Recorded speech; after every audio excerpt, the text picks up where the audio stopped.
Boa sorte para o mago! Como é que vocês estão, pessoal? Eu queria falar um pouco mais sobre o tarô Steinberger e, na realidade, assim, para mim, ele é um tarô extremamente interessante porque nesse bookletzinho que vem com ele, nós temos a história desse tarô, mas não temos, assim, nenhuma grande explicação sobre as cartas, né? Então, aqui a gente tem em inglês, italiano, espanhol, francês, português e acho que polonês ou tcheco, algo do gênero, mas é em alfabeto cirílico aqui. E se você olhar, eles são apenas algumas páginas comentando um pouco da historicidade do tarô, mas não fala nada sobre as cartas. Tá? Então, este tarô, ele leva provavelmente o nome do próprio fabricante dessas cartas, né, Steinberger, e ele é de aproximadamente 1820. Esse tarô ele tem 54 cartas com os naipes franceses. Para quem não sabe, os naipes italianos, né, de alguns tarôs eram copas, ouros, espadas e paus. Os franceses, corações, quadrados, picos e flores. E os alemães, corações, sinos, folhas e bolotas. Né?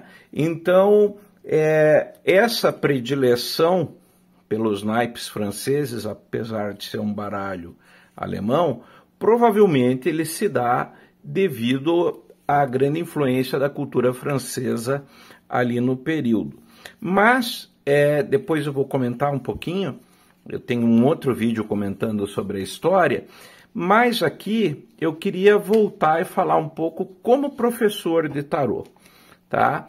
Então, a maior parte dos tarôs de hoje, eles têm algum livro, alguma explicação, no geral, muitas explicações. Então, tem livros que falam páginas e páginas e páginas de cartas. E aqui, ele tem uma característica muito interessante. No outro vídeo, eu já mostrei algumas cartas. Mas, se você for ver, as cartas elas são divididas em duas cenas. Uma cena superior e uma inferior. E atrás, o baralho é praticamente liso, né? É uma estampa que não dá para identificar se está de ponta cabeça ou não. Eu mesmo já não sei exatamente se ele está de ponta cabeça ou se ele está correto, né? Na posição correta, se é que existe uma posição correta. E aqui, olha que interessante, né? Então a gente tem a primeira carta, né? Que seria o louco, uma carta sem número, que ele tem praticamente a mesma imagem de um lado e de outro, muda, a expressão é basicamente a mesma, mas muda a cor do bastão que ele está carregando, né? Parece que é um bastão. Já o outro aqui, né? Ele muda a cor também desse bastonete que ele carrega na cinta, né? Tipo um cacetete. Aqui você já tem Mercúrio, no outro vídeo eu mostro mais cartas. E aqui você já mostra provavelmente Zeus, né? A águia, dá a entender isso, né? E eu quero trazer aqui essa informação pelo seguinte, porque na realidade, como não tem nenhuma explicação, eu também não achei nenhuma na internet, caso você conheça, me passe. Então o que acontece? Esse tarô, ele vai depender totalmente de feeling. Então, como ele não tem uma interpretação, você vai ter que ver o que ele significa para você. Eu já mostrei em outros vídeos os arcanos menores, né, tirando as cartas ali da corte, as demais é como um baralho comum, né? Então você tem só o símbolo do naipe, repetido nas quantidades suficientes para mostrar as cartas.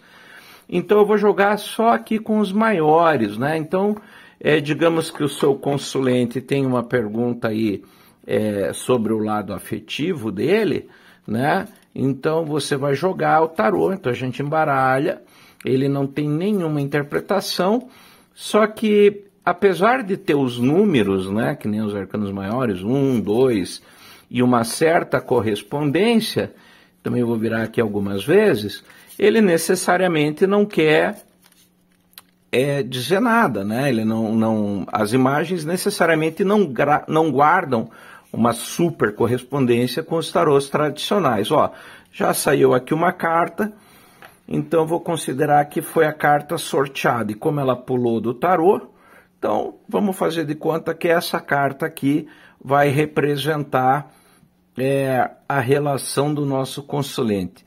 Olha que interessante, se essa pessoa estivesse perguntando sobre o seu lado afetivo, né, sobre o relacionamento, você vê que escorregou a carta aqui, então quem sabe faz ao vivo, e olha que interessante, né? Então, supostamente seria aqui a carta número 9, o eremita, né? Embora não tenha necessariamente a ver com a carta, e a imagem que apareceu por cima, né, é uma pessoa lamentando e jogando flores sobre um túmulo, né? Então, se isso é sobre a vida afetiva da pessoa, eu poderia dizer que eu tenho a sensação de que esse relacionamento não vai muito bem, né? Então, a gente tem aqui a sensação de solidão, desespero, né? A perda da pessoa amada. Então, olha que interessante, né? Vamos colocar de volta e vamos fazer como se fosse um outro consulente, vamos tirar também só uma carta. Eu quero saber como está a minha vida no trabalho, né? Então o consulente pergunta para você, então você vai embaralhar, né? Você fez a sua caixinha de perguntas e daí você embaralha, né? Essas cartas, como eu já fiz no vídeo do unboxing, elas vão demonstrar tentar reproduzir como era na época, então elas são um pouco chatinhas aqui de embaralhar, né? É um baralho mais de coleção do que para jogo, mas eu indicaria ele para os meus alunos como uma forma de afiar aqui a sua leitura simbólica, né? Então vamos abrir aqui, vamos tirar uma carta qualquer para representar a vida profissional do consulente e vamos, né? Vamos virar aqui algumas vezes, né? E daí vamos virar a carta. Olha lá como estaria a vida profissional dessa pessoa, né? A carta 16, a princípio seria a casa de Deus ou a torre, né? E você vê uma pessoa espionando, né? Que imagem que isso traz para você, né? Isso traz para você a imagem que tá legal, o trabalho da pessoa. Quem que ela está espionando? É alguém espionando você ou é você espionando alguém? Né? Qual que é essa relação? E você vê que também tem esfinges ali, ó, deixa eu centralizar um pouquinho melhor para focalizar, como se fossem esfinges, né? Carregando ali, não dá para entender direito se é como se fosse seios, ou se é o suporte para alguma coisa ali, depois eu vou olhar melhor isso, né? E embaixo já tem uma outra correlação, ó. Se fosse a mesma situação de trabalho, eu acho que aqui está pior, né? Uma pessoa com atitude triste, como se estivesse se lamentando. Então, se estivesse aqui, e você vê que é um soldado, né? E duas mulheres, então é como se ele estivesse trazendo uma notícia ruim para ela.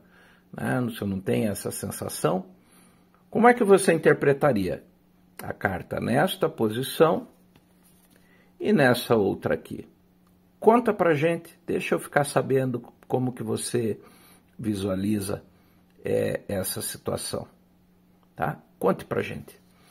E é isso, né? Então, como eu falei para vocês, eu acho muito interessante esse tarô por essa diferença de imagens e de sentido, né?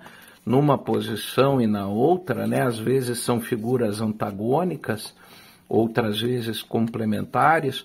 Então eu acho que por ele não ter nenhuma interpretação, fica muito legal, de repente, você tentar compreender, né? Essas cartas também têm algumas relações com mitos.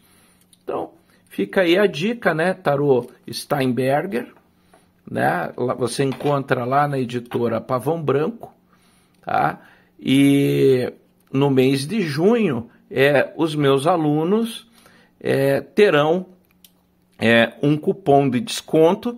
E se você tem interesse nesse ou em outros tarôs da loja Pavão Branco, me manda uma mensagem inbox, né? Seja no Instagram, que você vai ver esse vídeo mais fácil, seja no YouTube, comenta, avisa a gente que nós passamos o código aí, né? O cupom de desconto que os nossos seguidores vão ter, e os alunos também, que terão esse desconto, tá bom? Tarô Steinberger, distribuído aqui no Brasil pela editora Pavão Branco. Um ótimo tarô para você desafiar a sua intuição e aprofundar a sua leitura simbólica. Tá? Fica aí a dica para vocês. Um grande beijo do Mago, boa sorte para o Mago e até mais.